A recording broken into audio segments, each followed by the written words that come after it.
स्वागत है दोस्तों आपका एम्पलीफायर वर्ल्ड चैनल में। देखिए आज अलग टॉपिक है, मैं बात कर रहा हूँ कैपेसिटर की। तो यहाँ पर मेरे हाथ में दो कैपेसिटर है, एक 10,000 माइक्रोफैराड 63 वोल्ट है और दूसरा कैपेसिटर जो है ये भी 10,000 माइक्रोफैराड 80 वोल्ट है।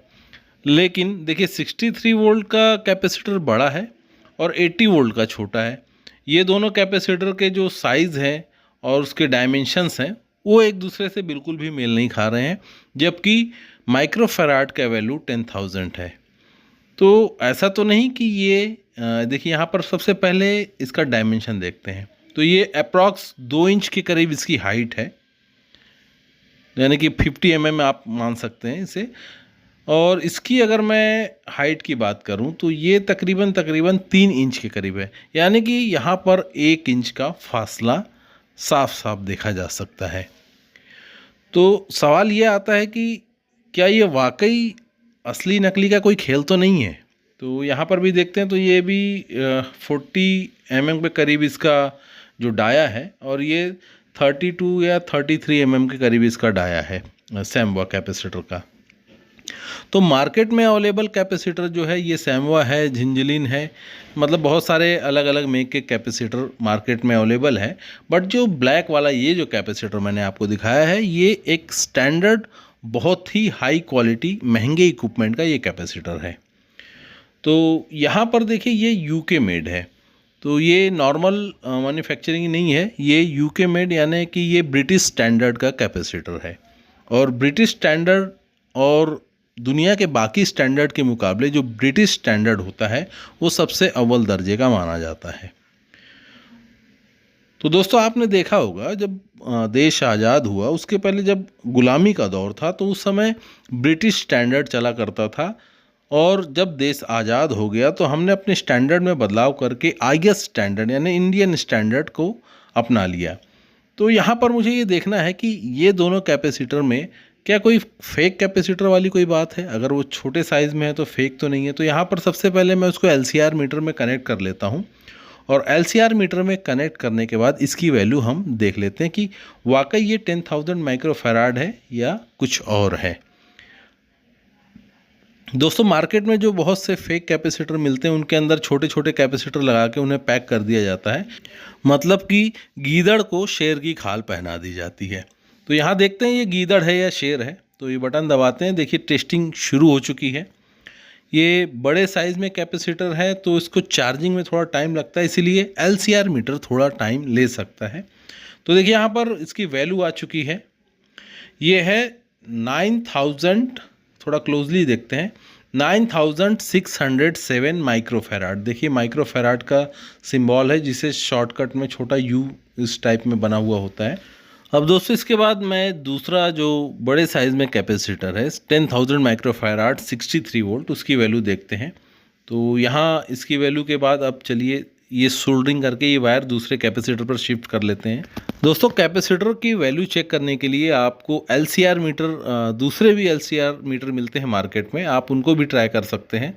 ऐसा ज़रूरी नहीं कि यही वाला एलसीआर मीटर आपके साथ हो, दूसरे टाइप के मतलब नॉर्मल मल्टीमीटर के जैसे ही दिखने वाले एलसीआर मीटर मार्केट में मौजूद हैं। तो चलिए दूसरे कैपेसिटर पर मैंने यहाँ पर तार शिफ्ट कर दी है। अब इसे प्रेस करके देखते हैं इसकी वैल्यू कितनी हमें मिलती है। तो देखिए यहाँ थोड़ा वक्त लग रहा है और ये रहा रिज़ल्ट। तो देखिए यहाँ पर रिज़ल्ट आ रहा है, सॉरी फिर से बटन प्रेस हो गया तो एक बार फिर से टेस्टिंग में चला गया। थोड़ा वेट कर लेते हैं और ये रिज़ल्ट आ गया। तो रिज़ल्ट है 11.23 मिली फैराड। देखिए यहाँ एम लगा हुआ है और पहले यू लगा हुआ था, यू उसके लिए माइक्रो का सिंबल है और एम जो है मिली का सिंबल है। तो 11.23 मिली फैराड। तो अगर हम इसे माइक्रो फैराड में कन्वर्ट करते हैं टेबल के जरिए तो देखते हैं कितना आता है। तो दोस्तों यहाँ पर कन्वर्जन टेबल आपकी स्क्रीन के सामने है। तो आप देख सकते हैं 11 मिली फैराड को अगर हम माइक्रो फैराड में कन्वर्ट करते हैं तो आ जाता है 11,000 माइक्रो फैराड। तो वहाँ 11.23 था तो आप उसे कह सकते हैं 11,230 माइक्रो फैराड उस कैपेसिटर की वैल्यू है। तो यानी कि देख सकते हैं आप वो अपनी जो उसकी रिकमेंडेड वैल्यू है उससे भी ज़्यादा वो वैल्यू यहाँ शो कर रहा है। तो उसका रीज़न ये है कि उस कैपेसिटर के ऊपर लिखा हुआ है 10,000 माइक्रोफैराड माइनस 10% प्लस 30%। तो ये कैपेसिटर प्लस 30% में है। एक बार हम इसका वैल्यू एक बार फिर से देख लेते हैं सैमवा मेक कैपेसिटर का, कि यहाँ से कुछ केबल शिफ्ट करने के बाद क्या होता है। तो एक बार फिर से इसे ऑन करेंगे तो ये अभी रिज़ल्ट आने ही वाला है।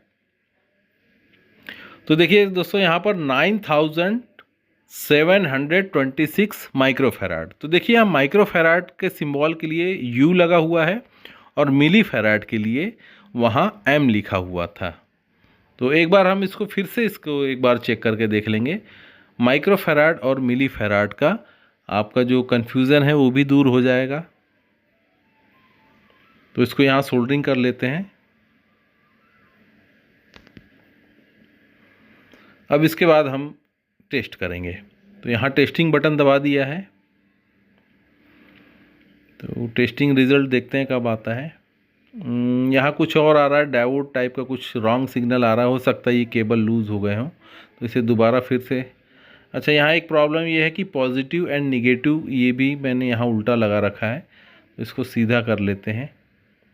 तो निगेटिव को निगेटिव पर रखते हैं और पॉजिटिव को पॉजिटिव।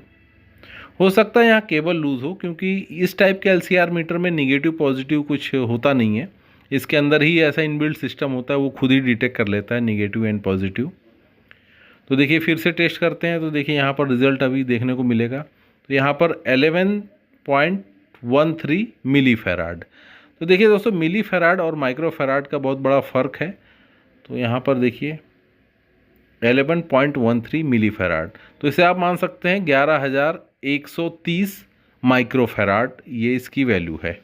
अब दोस्तों बात करते हैं कि कौन सा कैपेसिटर इस्तेमाल करना चाहिए। तो देखिए यहाँ पर जो पहला कैपेसिटर है ब्लैक वाला, जो बड़े साइज़ में कैपेसिटर है, उसकी वैल्यू 11.13 मिली फैराड थी और दूसरे की वैल्यू 9000, सॉरी गलती हो गई लिखने में, इसे कट कर लेते हैं।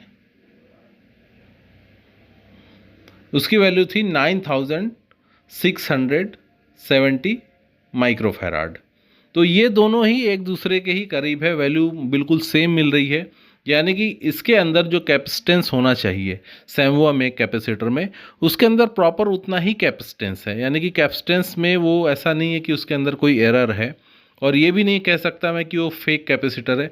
कैपेसिटर भी जेन्युइन है, बस उसके मैन्युफैक्चरिंग के तरीके में फ़र्क है। यानी कि ये दोनों कैपेसिटर जो बनाए गए हैं, इनके जो बनाने का जो मैन्युफैक्चरिंग का तरीका है वो अलग है।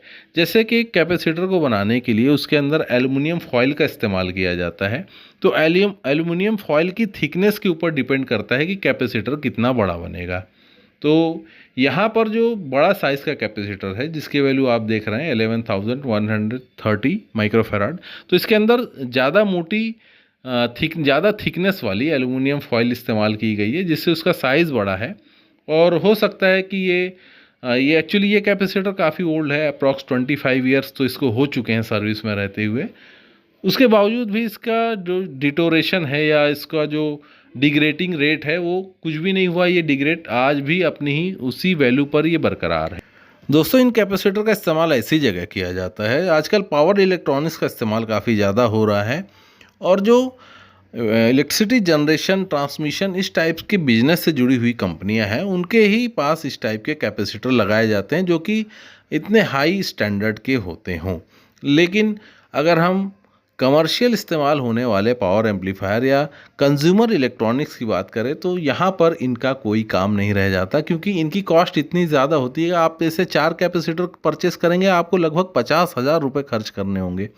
लेकिन यहाँ पर अगर आप इस टाइप के कैपेसिटर इस्तेमाल करते हैं तो आपका जो प्रोडक्ट है वो कंज्यूमर की रेंज में रहेगा। और ऐसा नहीं कि ये अपनी वैल्यू को अचीव नहीं करते, ये अपनी वैल्यू को भी बरकरार रखते हैं। अपना वैल्यू को जो इनकी वैल्यू है वो भी बिल्कुल शो कर रहे हैं। और इनकी लाइफ 10 से 15 साल होती है, और 10 से 15 साल में अगर कोई इक्विपमेंट ख़राब हो जाता है, स्क्रैप हो जाता है, तो कोई बात नहीं, तब तक आप उससे उतना कमर्शियली इस्तेमाल करके उसको इक्विपमेंट का पूरा पैसा आप वसूल लिए होते हैं। तो यहाँ पर बस यही है कि सैमुआ, जिलीन या इस टाइप के जो कैपेसिटर हैं जिसे हम इस्तेमाल करते हैं, उनकी जो वैल्यू है वो उसकी वैल्यू उसके ऊपर लिखे गए वैल्यू से मैच करती है। तो इसीलिए ऐसे कैपेसिटर को इस्तेमाल करने से कोई दिक्कत नहीं है, हमें इनका ही इस्तेमाल करना चाहिए।